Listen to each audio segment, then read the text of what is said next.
Okay, 50%. That's pretty good. Okay, so now moving into the highlight of the evening, the panel discussion that we have on the state of design in 2017. So we have quite a stellar panel. I think most of you know about that, and that was one of the core reasons for coming to the event. So we have Carlos from Cossette, we have Tom from Wealthsimple, and Pamela from Scotiabank Digital Factory. We'll do a quick round of introductions first.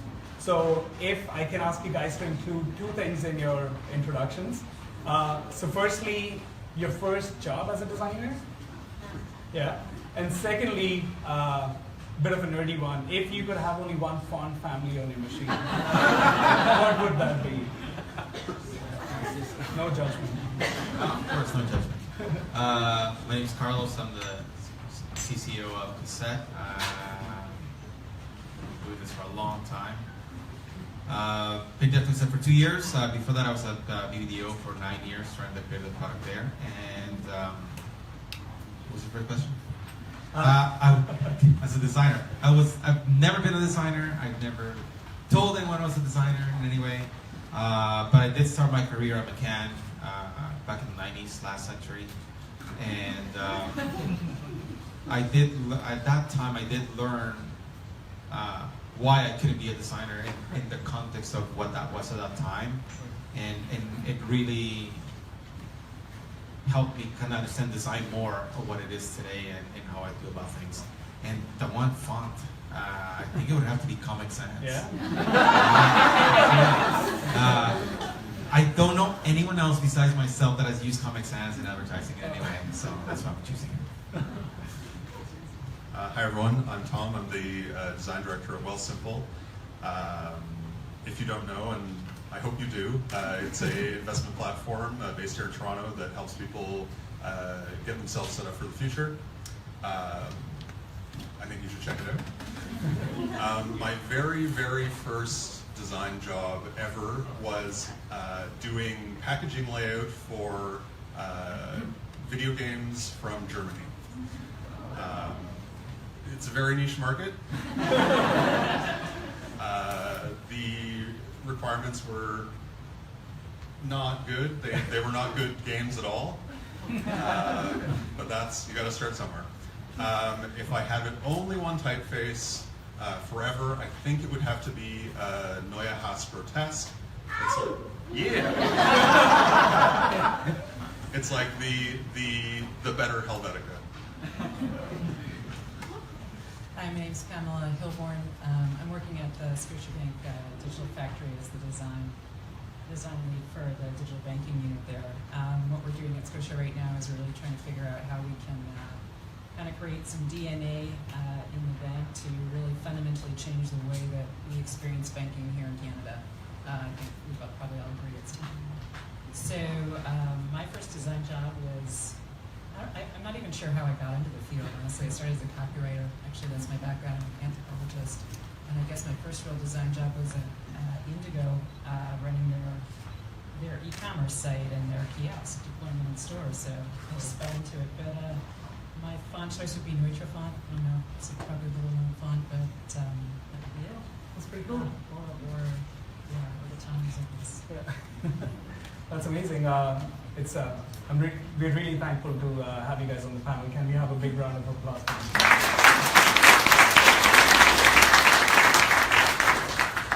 So, this was not planned, but we had two great demos on storytelling. So the huge demo was also talking about how they use storytelling in the Hot and Store Foundation project, and then of course Wattpad Tab was all about a new form, a new layout of storytelling. So the first topic that we have on the state of design is, if you go back in the design trend lists, that come out every December and January, you can see storytelling in almost like the last, you can date it back to almost 2015, right? So many people kind of like term it as almost like a buzzword in the industry. So what I'm really curious to know about is, how does storytelling fit into the three different industry verticals that you guys are in, and do you see it as a buzzword, and what role does a designer play in the storytelling aspect? I have the mic, so I'll start. You know, I don't know if it's a buzzword. I think design is a buzzword right now, but it works for all of us in this room, so I'm happy to have it. The storytelling piece, I think the way that we think about it within our design community is we listen to people telling their own personal stories, and we actually use those stories in a way to pull insights and opportunity spaces out of that. So we're really trying to actually understand what's happening in context, what's happening in people's real lives, how they're using our software products in their real life through personal experience, not by what they say they're doing, because we're all people, right? We say what we're going to do, and we don't often do it, right? I said I was going to be here, I did show up, but sometimes you don't, right? So by actually observing what's really happening in context and taking those stories and really listening, and it is kind of a third level listening, observation, body language, all of that stuff, everything in the environment that's happening, that's how we kind of do storytelling. That's what it means to me. I think, I mean, I would echo all of that certainly, but I think as part of being in sort of an emerging space that maybe people aren't super familiar with, for example, fintech, I think the onus is almost on us as designers to echo people's stories back to them in a way that makes them feel comfortable with what we're giving them. So I mean, finances in general, as I'm sure you can speak to, are sort of big and scary, and people don't know how it all works or what all the acronyms mean. And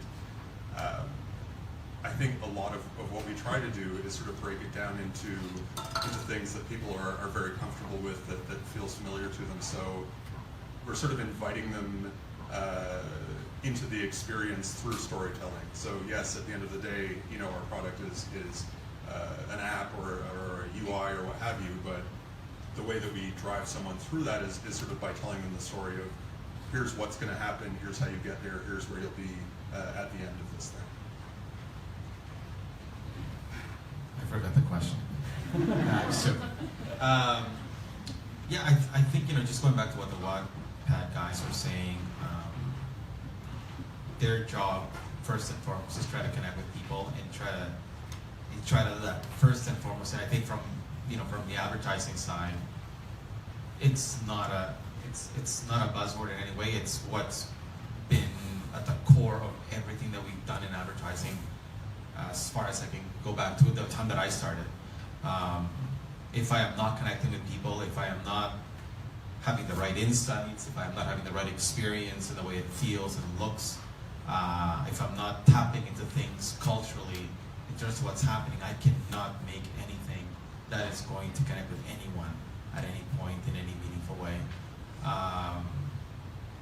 So I definitely did not see it in that way.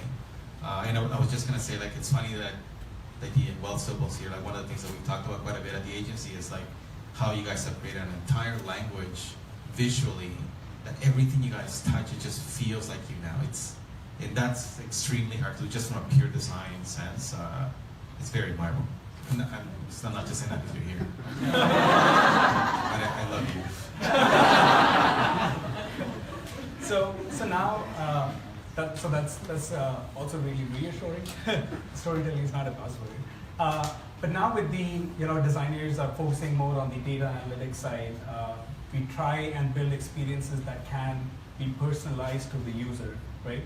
So do you think there is a struggle, especially for the designer, where you want to tell the brand's story, but you also want the user to be able to almost like build their own story and narrate their own story?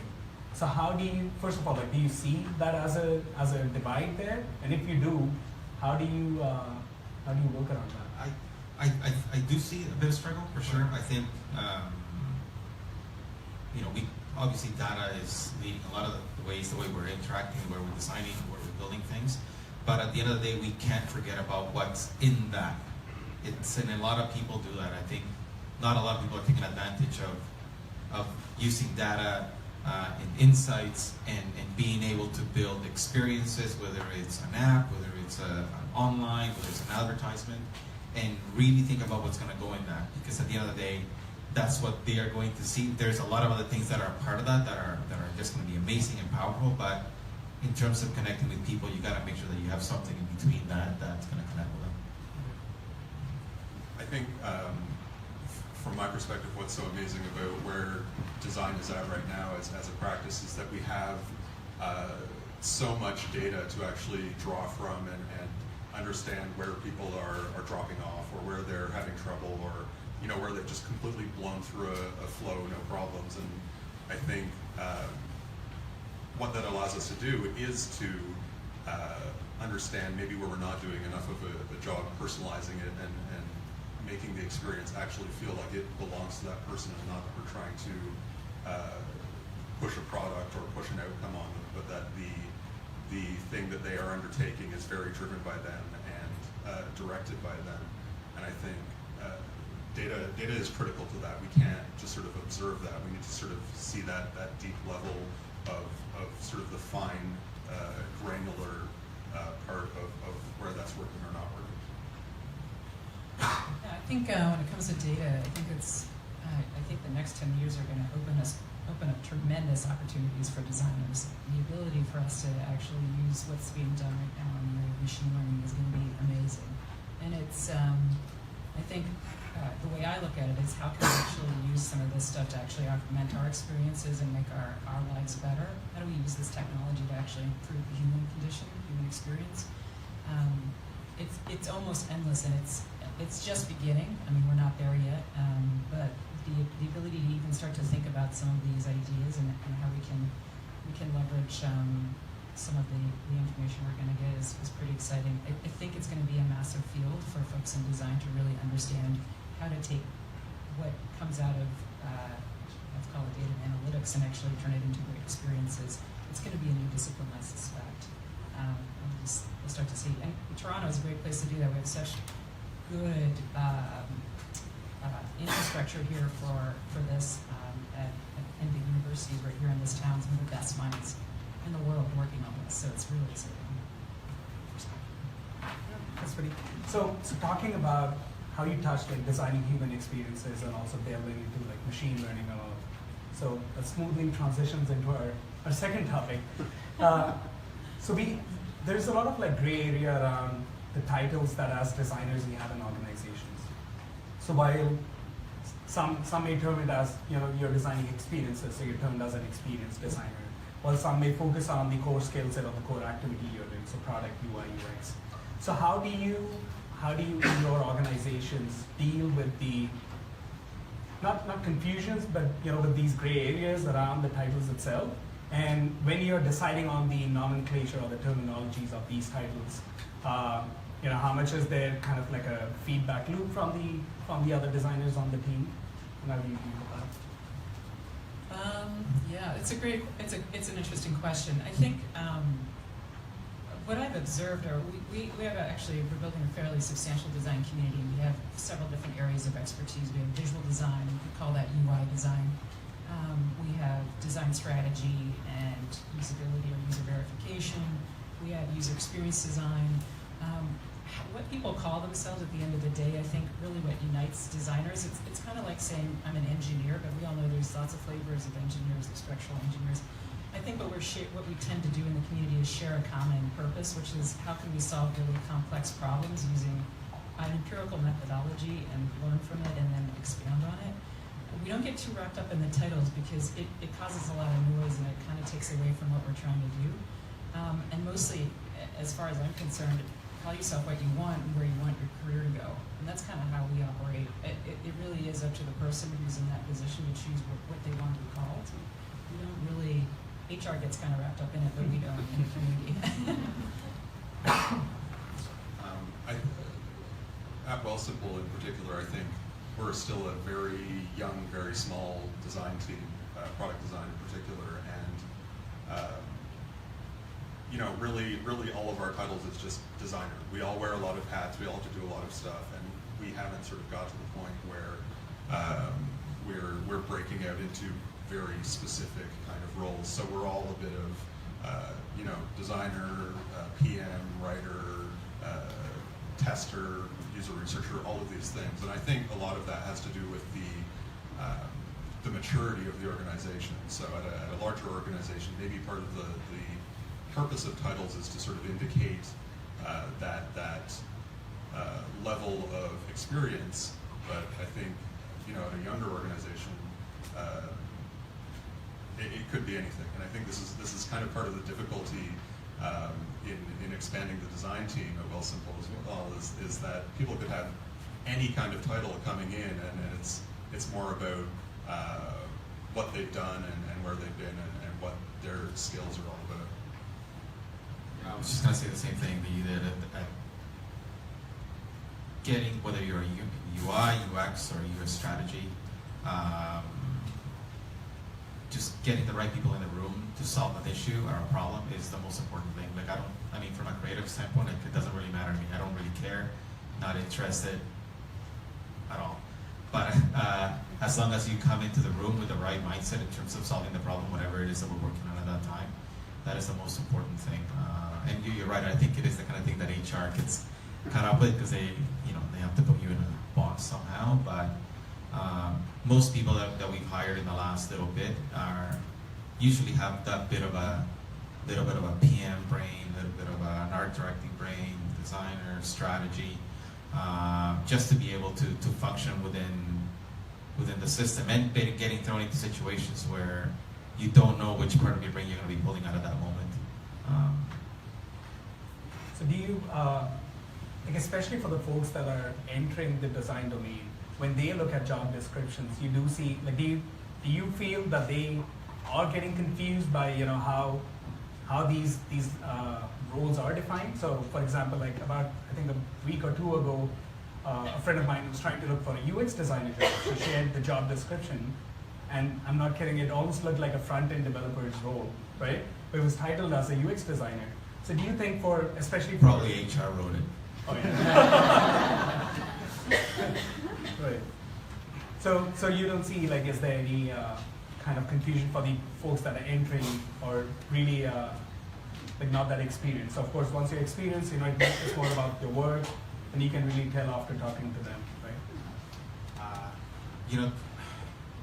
I think sometimes there is a little bit of a confusion, but I think it might be normal with people getting into the business, just because they're trying to figure out which part of design they wanna be a part of. But I don't know. I think that's just kind of normal for me right now. Right. Even in front-end design, it just seems like, oh, you can do that, but I can do this. I almost want to put them in a box myself a little bit, just to be able to judge.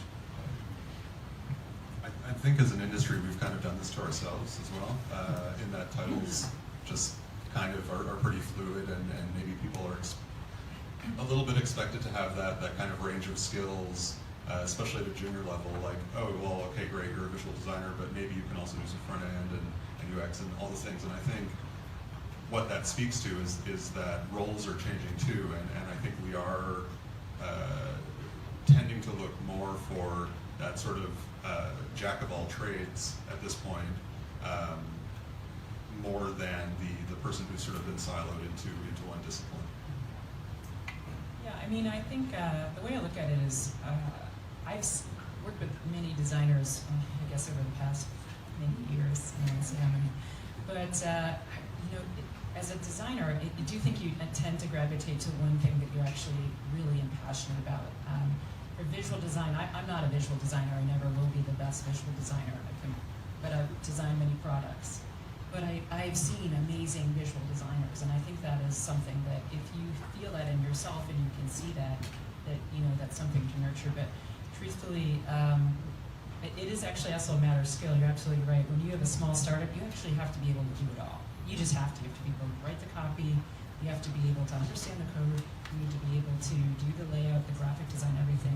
When you start to get to scale, and let's say we're running 30 or 40 Scrum teams, then you actually can start to look at how do you scale that? Do you have different disciplines that can help augment across 20 teams to give you consistency, brand, and things like that? But I would say if you know where you want to go and you've got something that you're really good at, hone it, but don't ignore the rest of it, because if you do want to do something on your own, you're going to need all those skills. Okay, I think we need a quick water break there.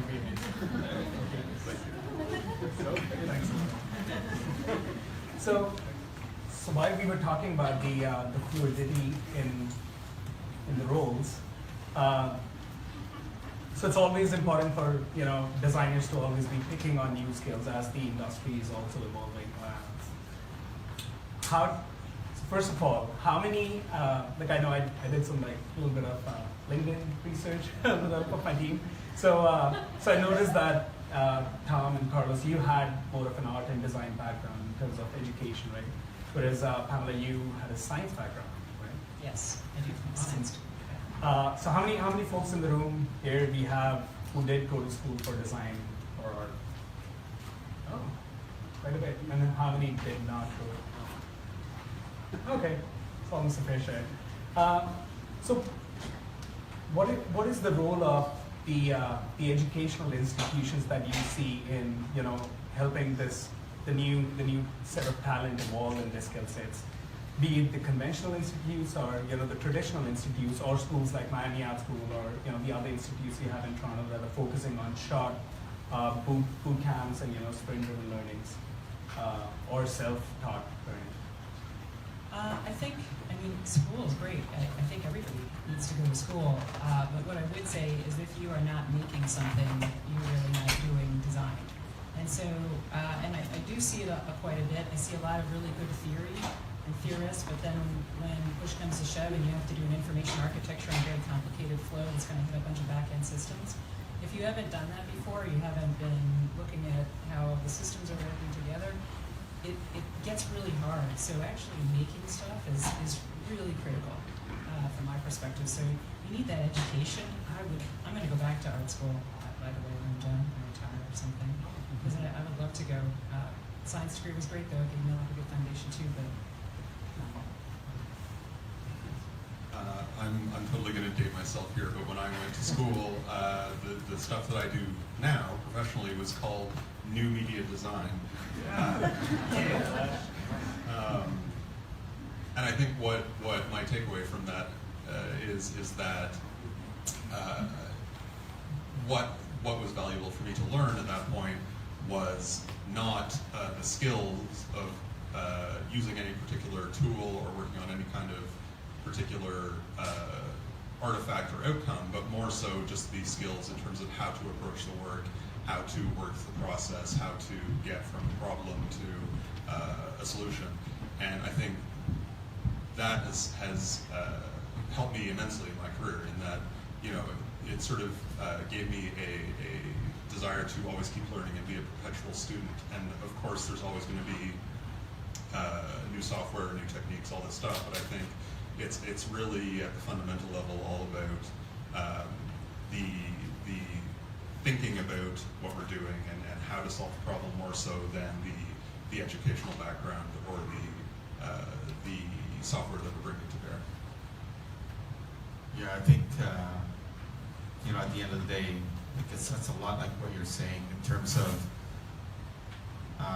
whether I went to art school or didn't. At the end of the day, the thing that I learned the most at that time was idea generating kind of thinking, and anything that I can do that doesn't stop. You know what I mean? Like I don't care.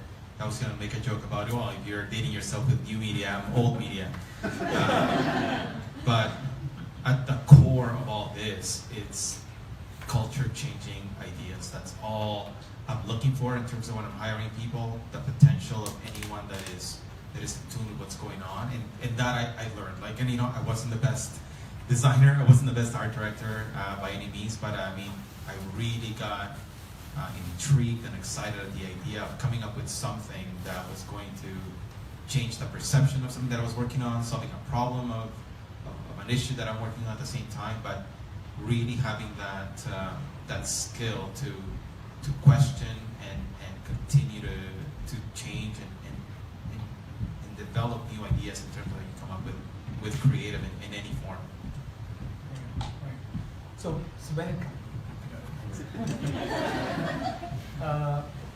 when it comes to the execution part, and as you said, you hire people who are hungry for learning and have the problem-solving mindset, and then of course they can pick up the tools or the skill sets.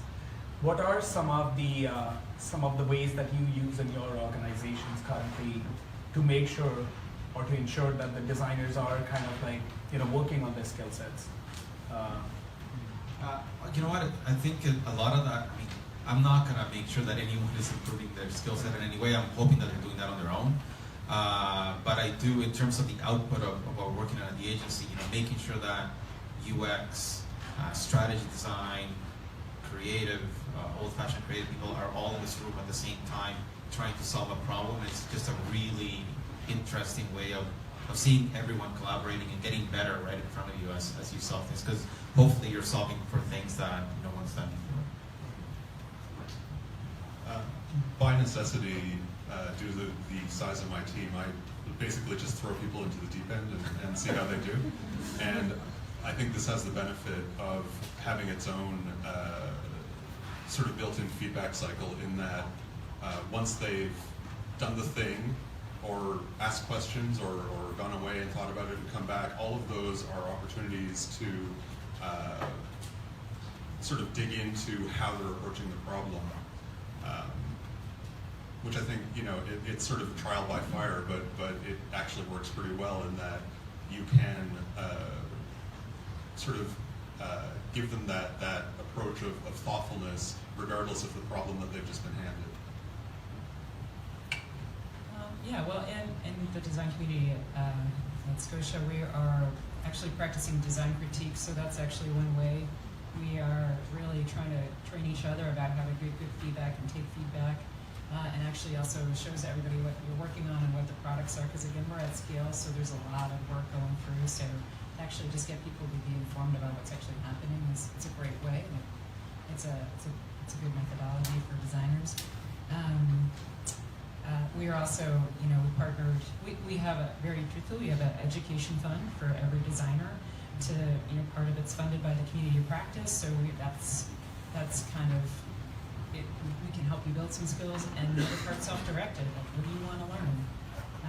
And we've partnered also with OCAD and with Rotman DesignWorks, and that's really great because frankly, being able to go back into schools and talk to young people and to students and also professors is really important if you've been in industry for a long time, because you kind of forget what it's like to actually learn, and it's really important. I mean, that curiosity and that creativity is the key piece of it. So we put in a bunch of programs like that to encourage constant learning, because we know we have to stay fresh. So a big part of the education and even doing these programs is, first of all, knowing what as a designer I should be learning or picking up in terms of skill sets, which smoothly goes into our last topic. So it's a very old beaten up topic that I just put as a joke. But the actual thing is, so talking about the overall skill sets. So as designers, as I think, Tom, you hinted at earlier, that we are expected to be almost like a jack of all trades, right? So you have you master your craft in one specific area, but then you also pick up knowledge in different areas. But as currently, you do see designers trying to struggle in the direction that they should be heading in, right? So you're expected to know about motion design, but also, UX, UI, and then you have some designers who are called unicorns, and if you have some that can also then take it all the way into full and code the designs as well. So my question is how do you see that confusion around the skill sets of the path that the designer should be taking be solved? Should they be just focusing on mastering their craft in one specific area, or do they take it per project that comes in the agency? I guess I'll start. I think if you're going to go into software design, you should understand how systems work and how code works. Does that mean you need to be a developer or an engineer? No. But it means you need to understand how the languages are functioning and what you can do with them. If you don't understand that, then you're going to have a real hard time solving these complex problems because you don't understand what you can actually do. I have never gone to the extent of learning code because the flip side of that is also the constraints can also confine you. And so to me it's a delicate balance of how much do you want to confine yourself with all of what you know versus how much do you just actually need to know to get the job done. I go back to that kind of comment I made earlier. I've seen very few unicorns, and I think that's kind of a pressure for some reason in the design community, that you have to be good at everything. If you're self-aware and you're good at some of these things, I happen to be good at thinking in 3D. I'm not a great visual designer. I come to that conclusion after many years, and I'm going to say it in public. But what's your passion? Where do you want to focus? And then go with that. But certainly, if you're in software, understanding how that works is critical. I think, and this is coming from someone who is obviously primarily a designer, but also has done a little bit of everything. I think what I've seen that's been valuable, certainly to me and to colleagues throughout my career, has been just knowing enough about everything to be dangerous. So again, I'm never going to code an app. I don't have it in me, but I know how it works. I know generally sort of what the developers are thinking about that I work with, and that allows me, I think, to be more thoughtful as a designer working with them, and that I'm not demanding that they do all these impossible things. I kind of understand the constraints, and to your point, I think it is a little bit of a balancing act between letting yourself be constrained by knowing too much almost, and sort of pushing the walls a bit. And I think the second part of this in terms of skills is, obviously if you are a product designer, obviously you want to go really deep on sort of that umbrella of skills that's product design, but I think it's also beneficial to look at what the sort of halo of skills around that could also be valuable might be. So in my case, for example, copywriting has actually been like an extremely valuable skill to not master, but become better at. And I think it's all sort of these skills orbiting around communication. Design is obviously communication, copywriting very much so communication. So what will allow you to become a better communicator? It's funny, you guys touched on a couple of interesting points. I think from my point of view, it's, like knowing enough to be dangerous, and again, knowing enough that's not going to stop you. I think one of the things that, we talk a lot about at the agency is this thought about understanding enough of what everyone's role is in terms of what that creative product's going to be, but be in a situation where you can still dream of the impossible, of what, it's that intangible part of creativity that I go, I don't know.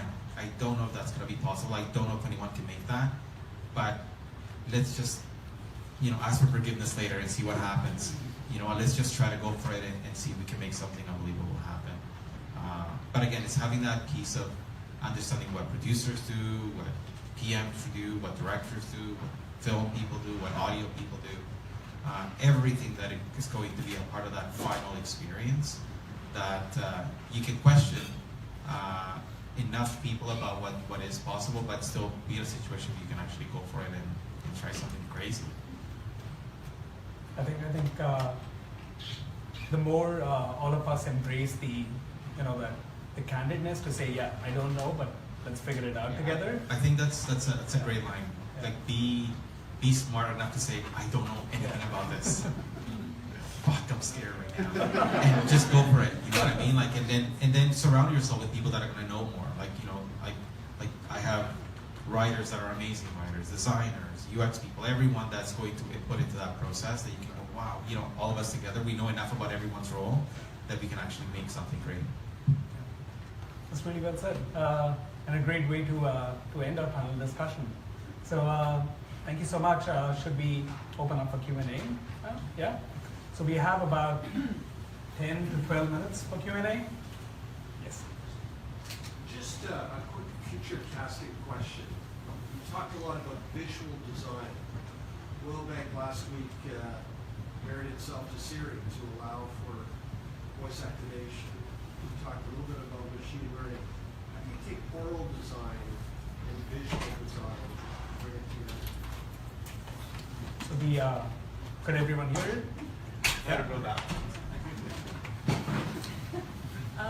Conversational UI is so interesting, right? Because it's actually language, and the Wattpad stuff we saw earlier is also similar. So if you start to think about it, conversational UI and kind of the rise of bots, although we'll see if they actually go anywhere, but it's starting, or they think it is.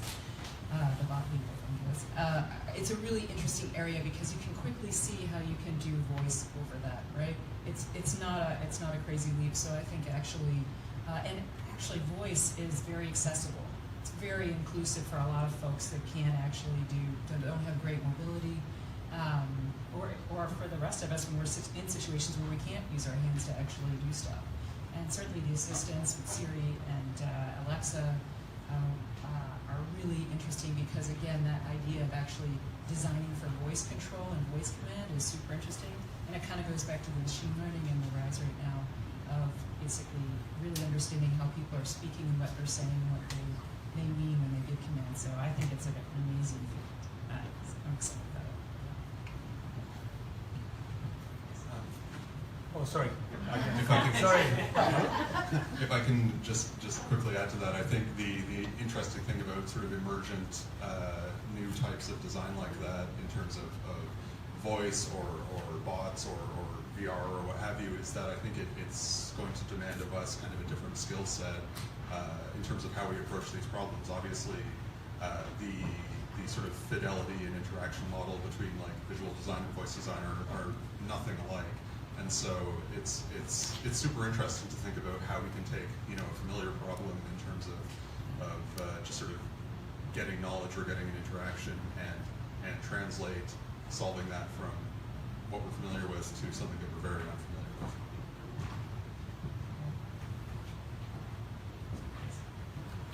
So it seems like a really popular question is, should designers know how to code? And that seems to be an age-old debate. But I never hear anyone say, should designers know about business strategy? Should they know about marketing, sales? How important do you think those things are? Super important.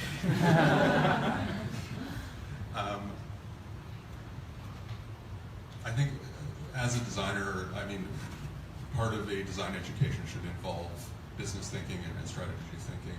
And often it doesn't, I think, to our detriment. Not just from a freelance perspective or a consultant perspective, but just how we can more effectively sell our own work as designers within an organization. Yes, totally, very, very important. I think even beyond just being able to sell our own services, in terms of being a better designer and really understanding strategy. Like some of the best strategists that I know are creative people first.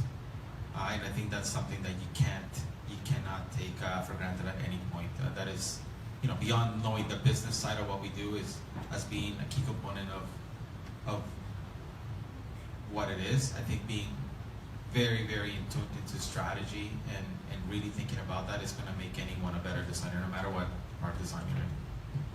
Are there any specific resources or activities that again people the younger talent can immerse themselves in to build on the strategy component, or any books, any blogs you follow? I think I've said this here before, but there was a guy that I worked with in the U.S., Doug Holt, who wrote a book, How Brands Become Icons, and it's all about cultural ideas and cultural brands and how they've been able to evolve themselves throughout time without changing what they're about. But he wrote another book called Cultural Strategy, which again for me is really important in terms of what I do. That really helps you think about creative and the output that we have today in a different context in terms of how to make sure that your stuff, if it's going into research, how to make sure that you are building the best things in a way that is going to make it out of that research process. Because sometimes, actually a lot of the times, the best stuff doesn't come out of that, in my experience. So being aware of all these things, being aware of all the different types of strategy and testing that people do, to make sure that your best work is getting out there is super important. So that's just one example. I'm the creative director at a small agency. There's 14 of us, and one of the challenges that I have is we offer design, digital, and PR, and one of my challenges kind of on a daily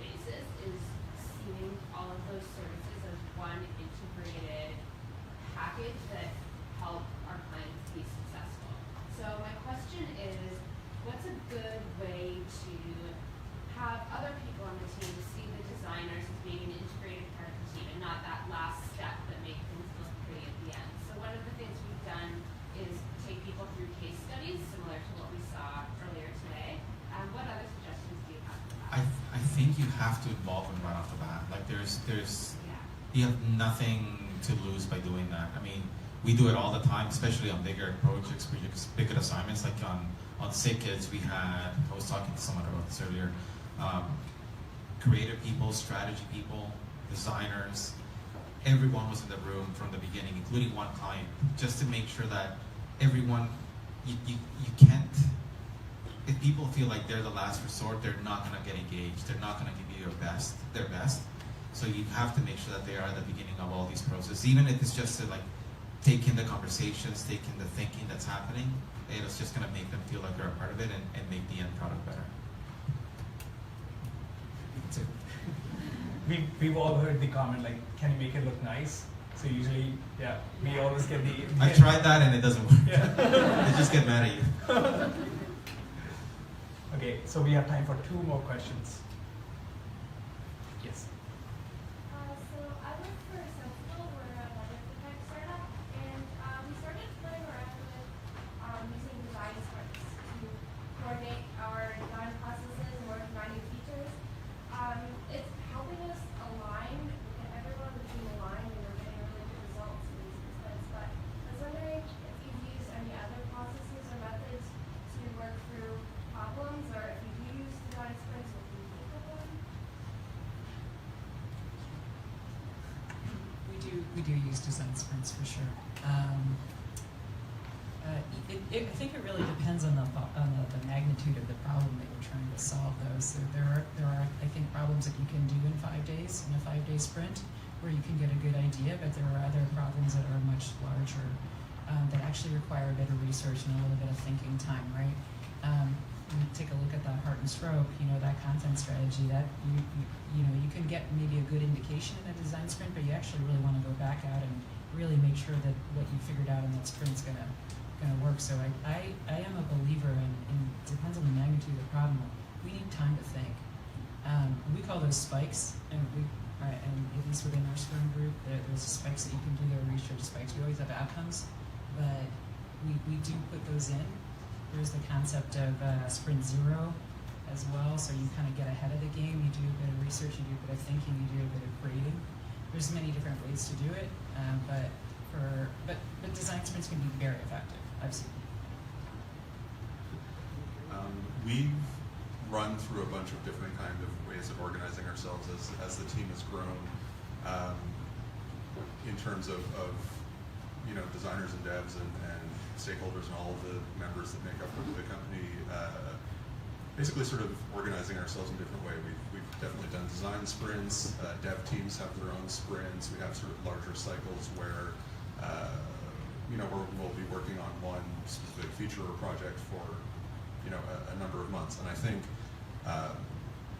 where we've sort of netted out is that in a way all of these things help us organize what we're doing and make sure we're all pulling in the same direction. But in a way, every project we all almost have to sort of rediscover if that's still the right method, if everybody involved in the project is on board from the beginning and understands what we're trying to do and how we're trying to get there. So I think like these are like design sprints and just sprints in general are certainly really good tools to keep things moving along, but I think what we found is that there needs to be almost sort of a larger level of organization over the whole thing to sort of organize the sprints themselves. Last question. Yes. It's a general question for everyone. So, what kind of suggestions do you have for the design team of one?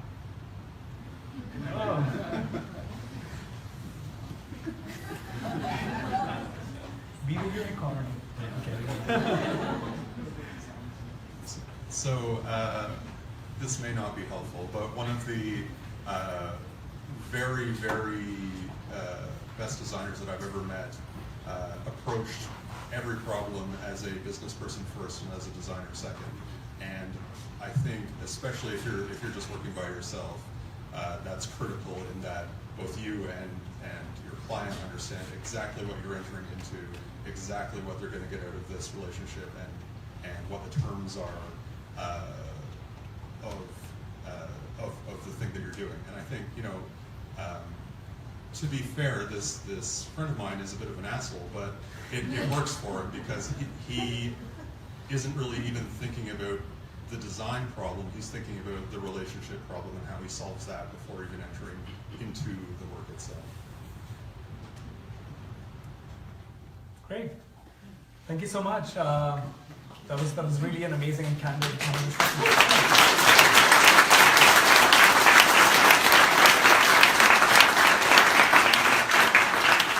So we still have half an hour left. The bar will be open. Hopefully there's still some more food. Two quick items, if my slides go the right way. So make sure we have these conversations continue, not just post the event on our Slack group. So make sure you put in your request and join the Slack channel. And also a big shout out, if my clicker works, to the team that helped us pull this event together today. So thanks a lot. Hope you guys enjoyed.